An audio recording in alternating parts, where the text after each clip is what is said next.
با سلام از استودیوی مرکزی رادیو زودی برنامه خبری است که مستقیما پیشنهاد شما می شود. نخست نگاه میاندازیم به سرخط موضوع امروز 15 نوامبر. بالاخره برای ابلاغ جزا میدهند. دوستانی حربی دوشنبه به تحقیق بعضی حالتهای جنجال برانگیز سربازشکار آغاز کرده است. در ایران قیمت بنزین که یکی از ارزانترین ها در جهان به حساب می رود معیارگذاری شد. رانندگان حق دارند ماهی تا 60 لیتر بنزین بگیرند. وضعیت اقتصادی مردم بدتر میشه، بهتر نمیشه که. برای دولت خوب میشه، درآمدش 3 برابر میشه. و روزهای فرنگی ازبکستان در تاجیکستان پایان یافت. هنرمندان توجیک میگویند راه آنها به کشور همسایه باز است.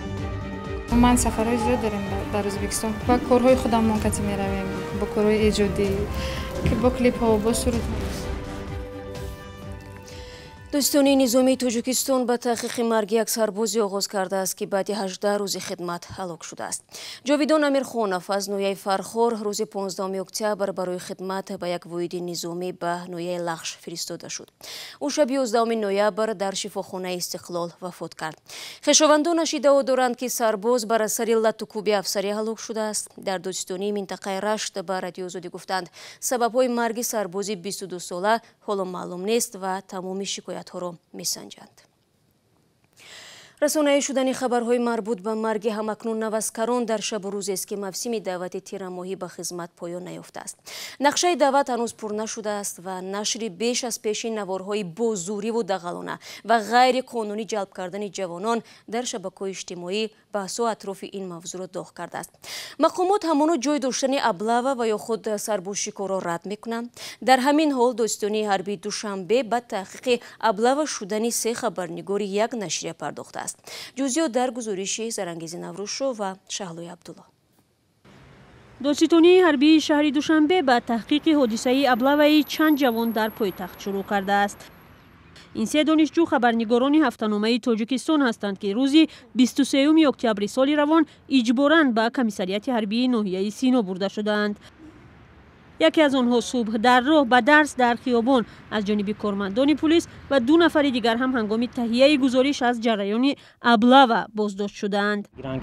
آدمایی که بگن که اگه جنایتکارا بار قدم بردن ما راست درنی هم مرسدس آوردن راست هم و کمیسریت حربی ناحیه سینا و اونجا در تلفن مرد که اگه کسایی که استودنت که ما بیارد دست ما بیارد.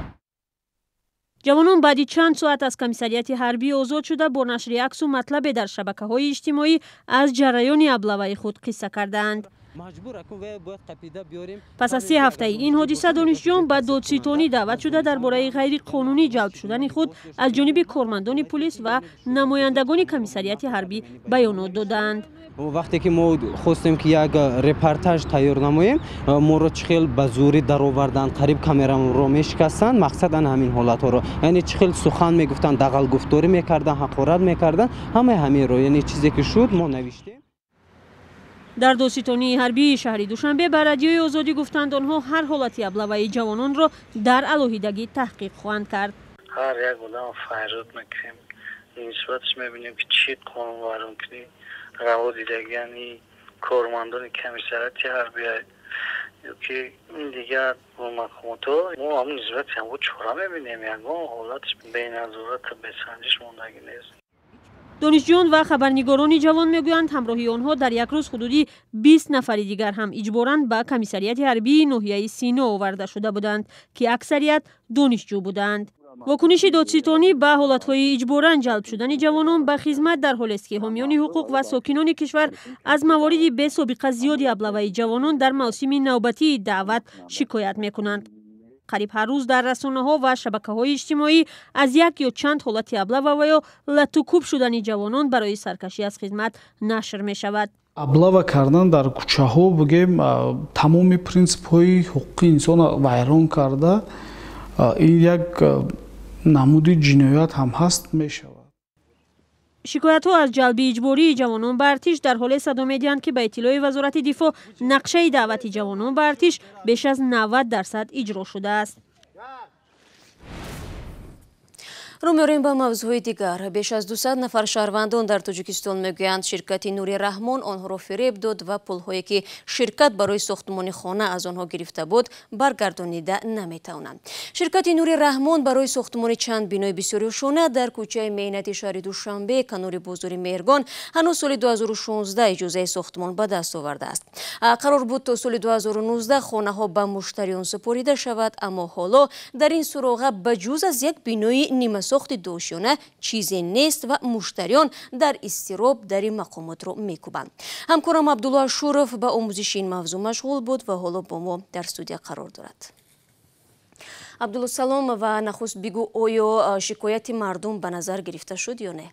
بله شهلا، دادستان کل تاجیکستان پس از عرض مشتریان شرکت نوری رحمان تفتیش فعالیت آن را آغاز کرده است. تفتیش دادستانی در پی مراجعت مشتریان آغاز شد که ادعا دارند شرکت نوری رحمان 2 سال پیش با وعده ساختمان خانه از هر یک از آنها از 15 تا 25 هزار دلاری گرفته نه خانه ساخته و نه پول آنها را باز نگردانده است. نوری رحمان شرکت حسین سعیدوف پسر سعید عبدالله نوری رهبر سابق اتحاد نیروهای مخالفین تاجیک و پایه‌گذار حزب حالا در تاجیکستان ممنوع نهضت اسلامی است. شرکت او با تجارت بنیاد منزل مشغول است. در قسمت‌های دیگری از پایتخت از جمله منطقه 7 کیلومتر و ناحیه شاه منصور این شرکت چند بینای بلند آشیانه ساخته است. خب عبدالله، مقامات و خود مالک شرکت حسین سعیدوف در این باره چی میگویند؟ شالا کوفتوکوف ما ثابت کرد که حسین سعیدوف عین زمان در آلمان قرار دارد، اما با درخواست‌های رادیو آزادی جهت شرح این قضیه تا زمانی نشر این مطلب نخواست پاسخ بگوید. و خب پس سرنوشت مردم خانه‌خوار و یا به اصطلاح سرمایه‌گذاران این طرح چی می‌شود؟ در حکومت شهر دوشنبه گفتند از این قضیه خبر دارند و حالا شرکت دیگری ساختمانی مسئولیت بنیاد این بنا را بر دوش گرفته است و خانه‌های ساکنان را ساخته می‌دهد. همصحبتان ما در حکومت دوشنبه گفتند این شرکت خانه‌های مردم را ساخته می‌دهد، یگان کس ضرر نخواهد دید. اما ساکنان میگویند از آنی که مسئولیت ساختمان بنا بر دوش شرکت دیگر داده شده است خبر دارند، ولی تقدیر پول‌های به شرکت نوری رحمان داده آنها را خیلی نگران ساخته است، چون این شرکت خانه را سازد هم باز برای خانهش پول علاوه‌ای طلب میکنند.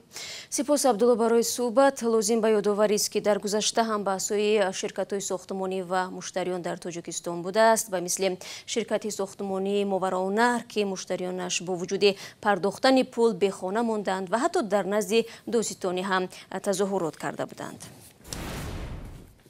شما برنامه خبری رادیو آزادی را تماشا دارید. سر از امروز یک راننده ماشین خصوصی در ایران حق دارد هر 1 لیتر بنزین را با نرخ ارزان یعنی بر عوض 9 سنت بخرد. اما اگر او در یک ماه بیش از 60 لیتر مواد سوخت را استفاده کرد، پس برای او بنزین را با نرخ 3 برابر گرانتر می‌فروشند. سبب معیارگذاری را از طویری سفر می‌شنویم. با افزایش تاثیر تحریمات آمریکا بر ضد ایران در این کشور در فروش بنزین محدودیت جاری کردند. شرکت ملی توزیع محصولات نفتی ایران روز 14 نوامبر گفت که هر یک راننده ماشین خصوصی حق دارد در یک ماه 60 لیتر بنزین بگیرد. اگر از این بیشتر بخواهد باید برای هر لیتر نه 9 سنت بلکه تقریبا 13 سنت بپردازد. قیمت بنزین برای تاکسی ها و ماشین های یاری تعجیلی نیز تقریبا 13 سنتی می شود، ولی آنها حق دارند تا 500 لیتر بنزین بگیرند. ساکنان تهران می گویند چون این محدودیت و نرخ گذاری زندگی مشکل مردم ایران را مشکل تر می کند. وضعیت بدتر میشه برای مردم. شما حسابش کن بنزین لیتری 1000 تومان شده 3000 تومان. قطعاً همه چی، مواد غذایی، کلاً همه چی گرونتر میشه دیگه. وضعیت اقتصادی مردم بدتر میشه، بهتر نمیشه که. برای دولت خوب میشه، درآمدش 3 برابر میشه از بنزین. به نظر من چون که خودمون تولید کننده بنزین و سوختیم، به نظر من واسطه درآمد کشور مفید هست، ولی فقط تنها ضرری که میتونه وارد کنه به خود ملت و مردم و مصرف کننده بنزین. در ایران قیمت بنزین یکی از ارزان‌ترین ها در جهان به حساب می رود، چون حکومت برای فروش آن یارانه و یا کمک پولی می پردازد. این کشور صاحب ذخیره‌های عظیم نفت و گاز است، ولی از سبب تحریمات بین المللی نمی تواند استخراج و کارکرد آن را زیاد کند. تأسیسات کارکرد نفت هم کهنه شدند و به سبب تحریمات ایران نمی تواند برای نوسازی آنها تجهیزات خارجی بخرد. محدودیت در فروش بنزین در زمان محمود احمدی نژاد رئیس جمهوری سابق در سال 2007 سبب خشم مردم ایران شد و در آن سال ازدحام‌های خشمگین چند نقطه بنزین فروشی را آتش زدند. این محدودیت را سال 2015 از بین برداشتند.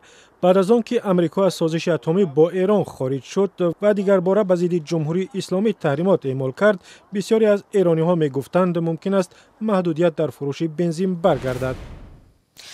برنامه را ادامه میدیم. نمایندگان و هنرمندان توجیک سال آینده برای شرکت در روزهای فرهنگی توجیکستان به ازبکستان میروند. در این باره مقامات این دو کشور شریک استراتژی در مراسم انجام روزهای فرهنگی ازبکستان در توجیکستان شام گذشته خبر دادند. روزهای فرهنگی ازبکستان در ناحیه دنقره آغاز یافته، دیروز با برگزار کردن برنامه شام دوستی در دوشنبه به پایان رسید. امردین اولیموف در این باره به ما و شما گزارش می‌دهد.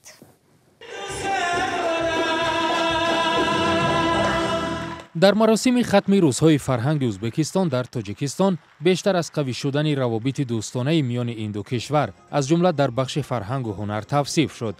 با قول مسئولان وزارت فرهنگ تاجیکستان، برگزاری مراسم و نشست‌های فرهنگی جمهوری ازبکستان را ساکنان تاجیکستان گرم استقبال کردند.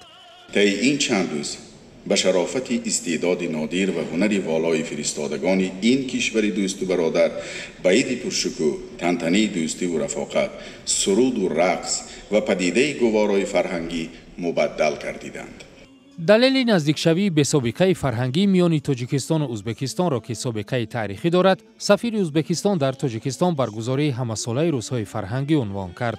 با قول او، تاجیکستان روزهای فرهنگی خود را با دیگر کشورها در 2 سال یک دفعه برگزار می‌کند. ولی میان ازبکستان و تاجیکستان روزهای فرهنگی همساله برگزار کرده می شود. این یک بار دیگر ثابت می کند که تاجیکان و ازبک ها فرهنگی مشترک دارند.